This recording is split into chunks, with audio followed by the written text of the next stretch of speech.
আল্লাহ সুবহানাহু ওয়া তাআলা কদর সূরাতে বলছেন যে এক রাত হাজার রাতের চেয়েও উত্তম। আসসালামু আলাইকুম বন্ধুরা, কেমন আছেন? সবাইকে রামাদানের শুভেচ্ছা। রামাদান শুরু হলো আজ প্রায় শেষের দিকে। আল্লাহ রাসূল সাল্লাল্লাহু আলাইহি ওয়াসাল্লাম বলেছেন শেষের দশকের বেজোড় সংখ্যাগুলোর দিনগুলোতে আহ, রাতগুলোতে আহ, লাইলাতুল কদর তালাশ করো। লাইলাতুল কদর এমন একটা রাত, যে রাত আল্লাহ সুবহানাহু ওয়া তাআলা কদর সূরাতে বলছেন যে আহ, এক রাত হাজার রাতের চেয়েও উত্তম। আল্লাহ সুবহানাহু ওয়া তাআলা জানে এই রাত কত উত্তম। এই জন্য আমরা লাইলাতুল কদরে তালাশ করব।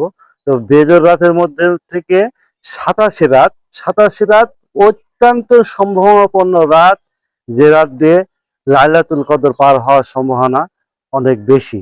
এজন্য আমরা আমাদের বাংলাদেশের বেশিরভাগ মানুষই জানে 87 রাতই লাইলাতুল কদর। আসলে বেজর রাত যে কোনো রাতেই লাইলাতুল কদর পার হতে পারে। তবে আজ 26 রোজা, 27 রাত, সন্ধ্যার পর থেকে 27 রাত, আজকে রাতে আমরা লাইলাতুল কদর তালাশ করবো ইনশাআল্লাহ। আল্লাহ সুবহানাহু ওয়া তাআলা আমাদের সকলকে নেক আমল করার তৌফিক দান করুক, আমিন।